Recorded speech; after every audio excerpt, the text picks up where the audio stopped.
కాశీ మజిలీ కథలు. రెండవ మజిలీ చేరుకున్నాక మణిసిద్ధుడు గోపుడికి వరప్రసాదుల పయనం గురించి చెప్పసాగాడు. వరప్రసాదులు లాటదేశము వదిలి ఉత్తమమైన అశ్వాలపై ఉత్తర దిశగా పయనించసాగారు. అక్కడ దట్టమైన అడవిలో నుంచి 3 రోజులు ప్రయాణం చేసిన తరువాత అడవికి అంతం కనిపించలేదు. మరో రోజు మధ్యాహ్నం దాకా బాధపడుతూ వెళ్ళగా ఒకచోట తీయటి సరస్సు, దాని ఒడ్డున అంతు కనిపించని ఒక మర్రి చెట్టు కనిపించాయి. వాటిని చూసి ఎంతో సంతోషిస్తూ గుర్రాలు దిగి మార్గాయాసం పోయేలా అక్కడ జలక్రీడలాడి వంట చేసుకొని భోజనాలు ముగించారు.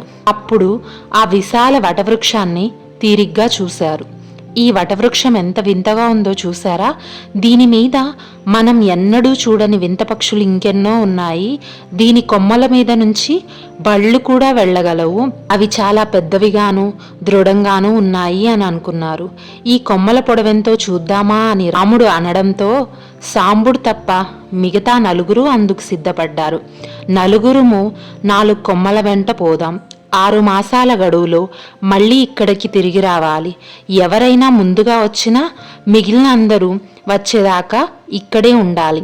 గుర్రాలని సామాగ్రిని కాపలా కాస్తూ సాంబుడిక్కడ ఉంటాడు అని ప్రమాణం చేసి వసంతుడు తూర్పు వైపు, ప్రవరుడు పడమటి వైపు, దండుడు ఉత్తరం దిశగా, రాముడు దక్షిణం వైపు కొమ్మలెక్కి వెళ్లారు. వసంతుని ప్రయాణ కథ. వసంతుడు తూర్పు దిక్కుగా కొమ్మ మీద భూమి మీద లాగానే 2 దినాలు నడిచాడు. తర్వాత నిలబడి నడవటానికి వీలు లేక చేతులు కూడా మోపుతూ 4 రోజులు నడిచాడు. తరువాత తోమరి చిన్నదవ్వడం వల్ల పాకవలసి వచ్చింది.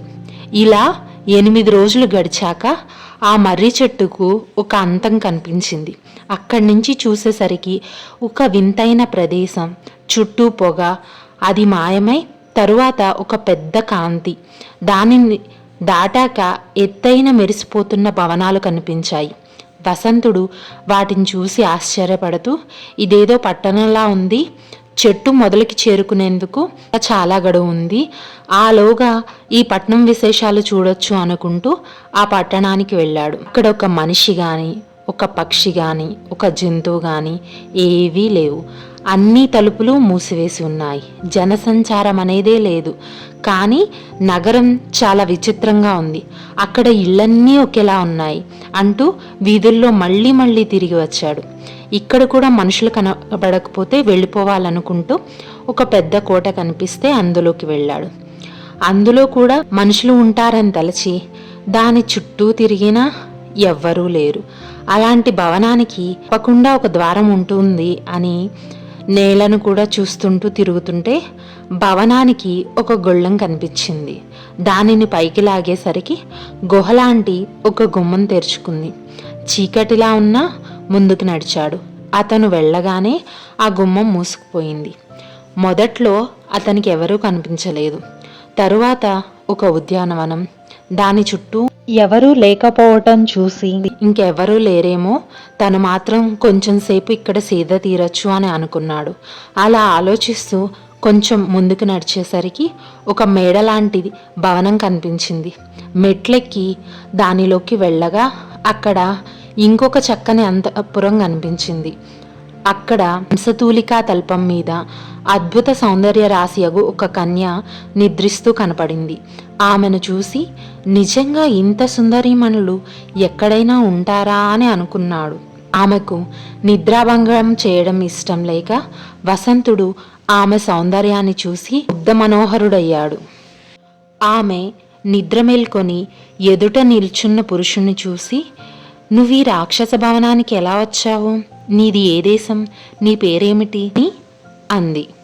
వసంతుడు తన గురించి అంతా చెప్పాడు. తరువాత ఆమె గురించి అడగగా ఆమె, నా పేరు కళావతి, ఈ నగరాన్ని ఒక బ్రహ్మరాక్షసి పాలిస్తూ ఉంది. అది అనేక దేశముల నుండి దోచుకొని వచ్చిన ధనమునంతయు ఈ భవనాల్లో పెట్టి తాళం వేస్తుంది. వారానికి ఒకసారి వచ్చి ఇక్కడ మేడ కట్టి తాను తెచ్చిన డబ్బును అందులో ఉంచి ముద్ర వేసి వెళ్ళిపోతుంది. భవనాలన్నీ అలా కట్టినవే అని చెప్పింది. ఒకసారి మా దేశమైన అవంతిపై పడి అందులో ఉన్న వారందరినీ చంపి బంగారపు తొట్టిలో పడుకున్న 2 ఏళ్ల వయసు కల నన్ను మాత్రం చంపక ముద్దు పెట్టుకొని నన్ను ఇక్కడికి తెచ్చి తన కన్న కూతురులా పెంచుకోసాగింది. నేను దానినే తల్లిగా భావించుకుంటూ ఉన్నాను. వారానికి ఒకసారి వచ్చి నాకు విద్యలు నేర్పుతూ ఎక్కడెక్కడ జరిగిన వింతలు విశేషాలు చెప్తుంది. అందువల్లనే నేనింతవరకు మగవాడిని చూడలేకపోయినా నిన్ను చూడడంతోటే మర్యాద కల పురుషుడువని గ్రహించాను. మా కోటలో ఉన్న వింత వస్తువులు మరెక్కడా ఉండవు. మా అమ్మ నిన్ననే వచ్చి వెళ్ళింది, మరి ఇంకొక వారం దాకా రాదు అని చెప్పింది. అలా కళావతి వసంతుడితో స్నేహం మొదలుపెట్టగా అది ప్రేమగా మారింది. అలా వాళ్ళిద్దరూ 5 రోజుల పాటు ఆ ఉద్యానవనంలో విహరించి అన్నీ తిరిగి చూడసాగారు. కళావతి, అయ్యో ఈవేళ ఆ రాక్షసి వచ్చేస్తుంది, అందుచేత నిన్ను ఒక ఉడుముగా మార్చి గోడ కంటిస్తాను. మా అమ్మ రాక్షసి వెళ్లే వరకు అలాగే ఉండు, విద్య కూడా ఆమె నేర్పింది అని అతన్ని ఉడుముగా చేసి గోడకి అంటించింది. ఇంతలోనే బ్రహ్మరాక్షసి రానే వచ్చింది.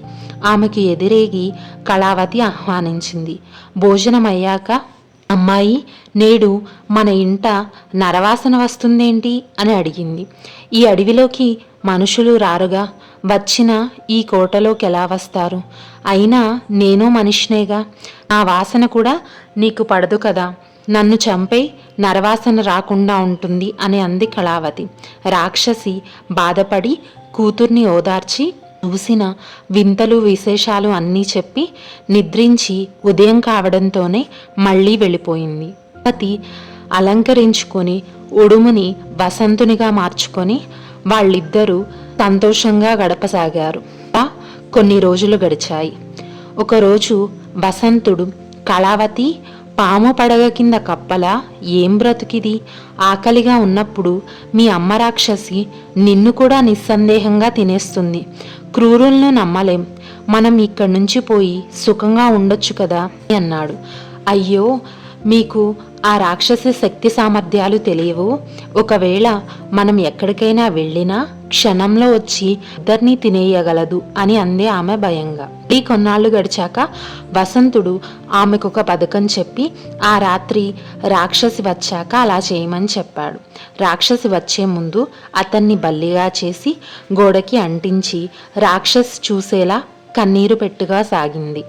ఆమెను అలా చూడలేక రాక్షసి, నేను లేనప్పుడు నిన్నెవరైనా అవమానించారా? చెప్పు, వాళ్ళని చంపేస్తాను, నువ్వు దుఃఖిస్తే నేను చూడలేను అంటూ ఒత్తిడి చేయసాగింది.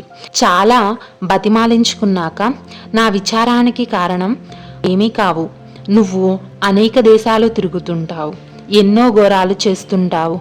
ఏ మాంత్రికులో తాంత్రికులో నీకు హాని చేస్తే నేను ఈ నట్టడివిలో అంతమవ్వాల్సిందే కదా, కాకపోతే నా ప్రాణాలు నిలుస్తాయా అని దీనంగా చూడసాగింది. అయినా సంపాదించింది చాలదా, పోనీ నన్ను తినేసేయి అని అంది కళావతి దుఃఖం నటిస్తూ.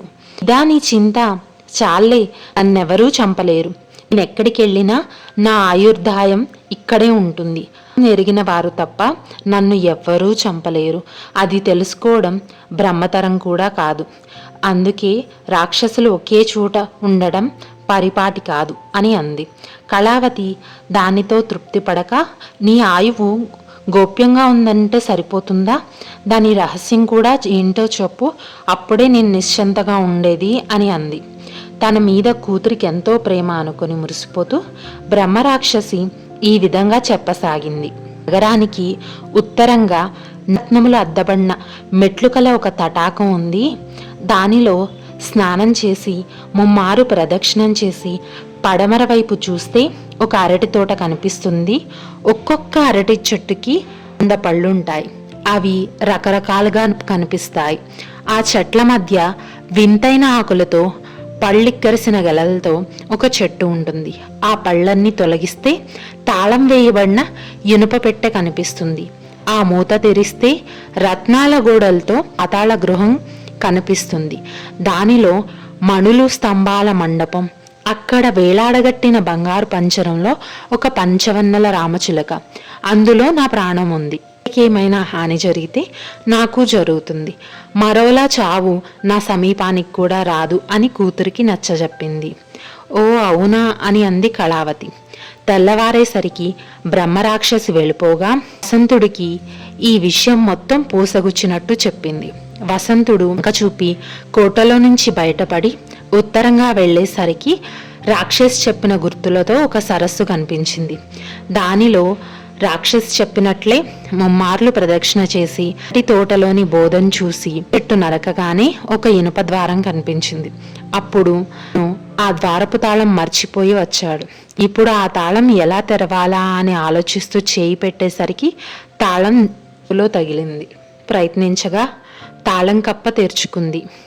దైవమే తనకి సహాయం చేశాడని 1000 నమస్కారాలు పెట్టి పాతాళ గృహంలోకి వెళ్ళాడు. ఆ తాళం వసంతుడి జేబులోకి ఎలా వచ్చింది గురువుగారు అంటూ గోపాలుడు అడిగాడు. రాక్షసి ఆ వృత్తాంతం చెప్పాక కళావతి చూద్దామని పెట్టెలో నుంచి ఆ తాళం తీసి చూసి అశ్రద్ధ వలన దానిని తీసిన చోట పెట్టక ఉన్న మగను జేబులో వేసింది. అదే అతను ధరించి అక్కడికి వెళ్ళాడు. ఏమైందో చెప్పండి గురువుగారు అని అడిగాడు. మణిసిద్ధుడు ఈ విధంగా చెప్పసాగాడు. వసంతుడు పాతాళ గృహంలోకి వెళ్ళి ఆ బంగారు చిలుకను కోగానే దిక్కులు పిక్కటల్లేలా అరుస్తూ బ్రహ్మరాక్షసి వచ్చేసింది. మొదట దాని 2 కాళ్ళు విరిచేశాడు. ఆ దెబ్బతో బ్రహ్మరాక్షసి కూలబడిపోయింది. తరువాత నీ కంఠము నలిపి చంపివేశాడు. అలా బ్రహ్మరాక్షసి చచ్చిపోయింది. ఆ అరుపులు విని నా తల్లి ఇలా చచ్చిపోయిందే అని ఏడవసాగింది కళావతి. వసంతుడు రావడం చూసి క్షంతో వెళ్ళి ఇంత ఆలస్యం చేశారేంటి అని అడగా వసంతుడు కళావతికి జరిగిందంతా చెప్పగా ఆమె ఏడుస్తూ ఉండగా, నిన్ను ఇలా నీ కుటుంబానికి దూరం చేసింది ఆ రాక్షసి పుత్రికా వాత్సల్యంతో చూసినా సరే తల్లిదండ్రులను చంపివేసింది, అది మర్చిపోకు అని చెప్పాడు. ఆమెను తీసుకెళ్లగా ఆ కళేబరమునకు అగ్ని సంస్కారము గావించి కళావతితో కలిసి సముద్రంలో శుచి స్నానం చేసి వస్తుండగా ఆమె కుడి చేతికి ఉండే నవరత్న ఖచ్చితమైన కంకణము సముద్రంలో కెరటాల తాకిడికి జారి అందులో పడిపోయింది. ఆమె సముద్ర జలాలలో వెదుకుటకు ఎంత ప్రయత్నించిననో దొరకలేదు. ఇప్పుడు కళావతి ఊరికే శ్రమపడకు, నాకు ఒక కంసాలి మిత్రుడు కలడు, అతను 2వది చేయిస్తాడు అంటే అప్పుడు ఆమె, ఇది మా అమ్మ ఆకాశంలో దేవతలు జలకాలాడుతూ ఉండగా దొంగలించి తెచ్చిన కడియము చూడండి, ఎంత అమూల్యమైనవో మీకే తెలుస్తుంది. అంతలోనే తన మిత్రుల విషయం జ్ఞాపకం వచ్చింది. కానీ కోటలోని భవంతుల్లోని వింతలు చూసి వెళ్ళొచ్చునుకొని కళావతితో గడపసాగాడు. గోపాల అలా సముద్రంలో జారిపడిన కంకణాన్ని ఒక చేప మింగింది.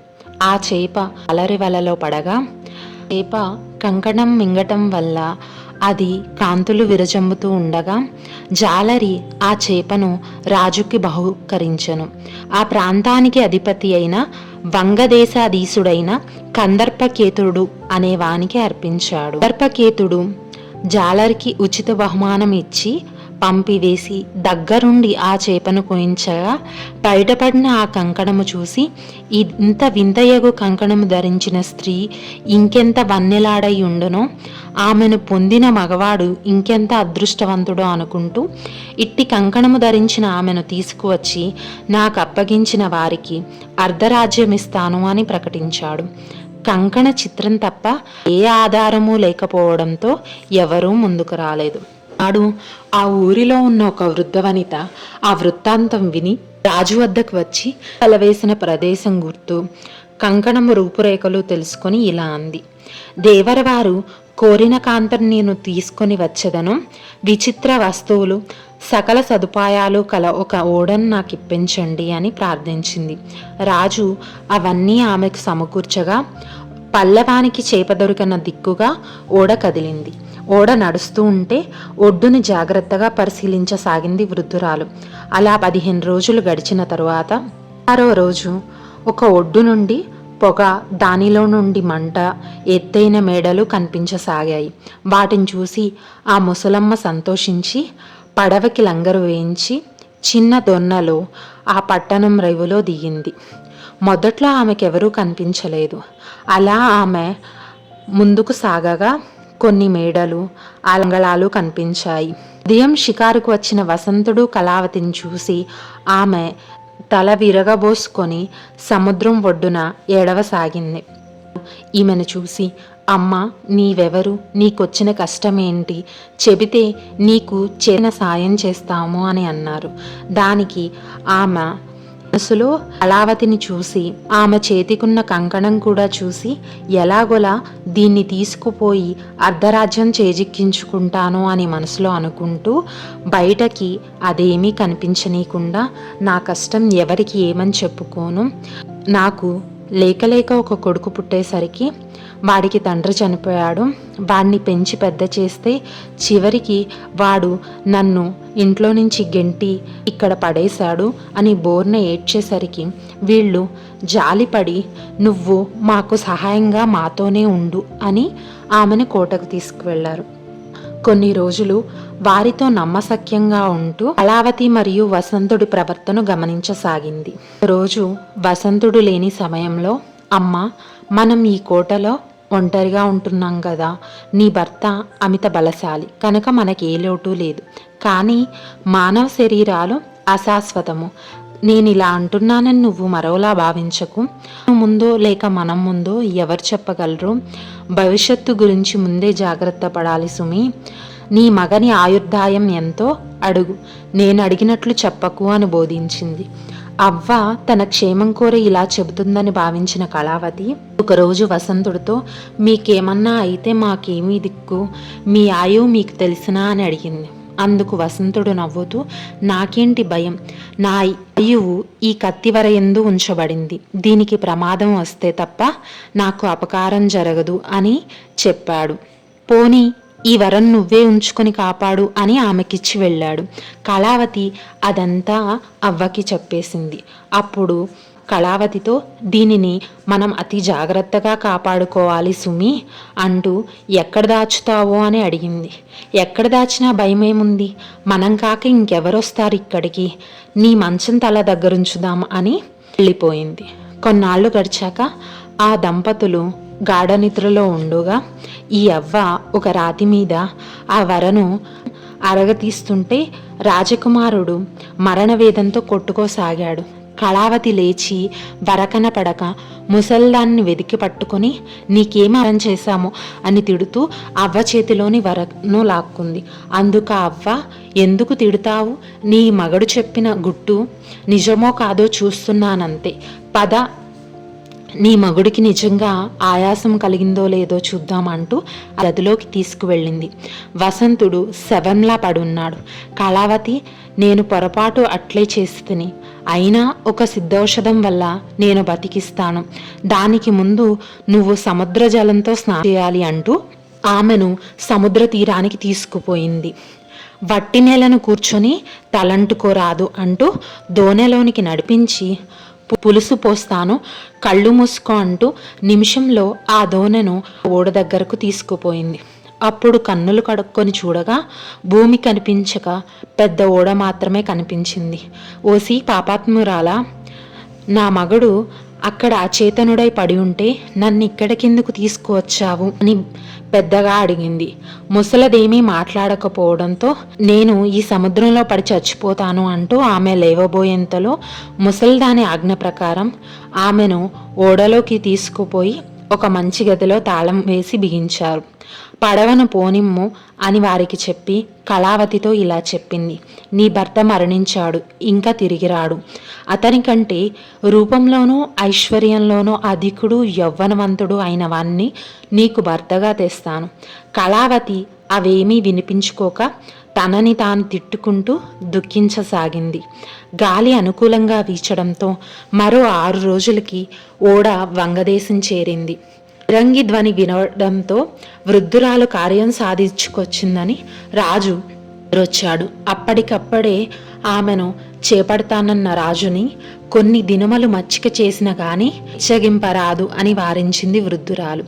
రాజు కళావతిని అపూర్వమగు అంతఃపురంలో చేర్చి పరిచారకులను కొందరిని ఏర్పరిచి కొన్ని దినములు గడిచాక ఆమెను పెళ్లి చేసుకోవడానికి ఇష్టపడగా ఏదో వ్రతం పేరుతో ఆమె 1 సంవత్సర కాలం గడువు విధించింది.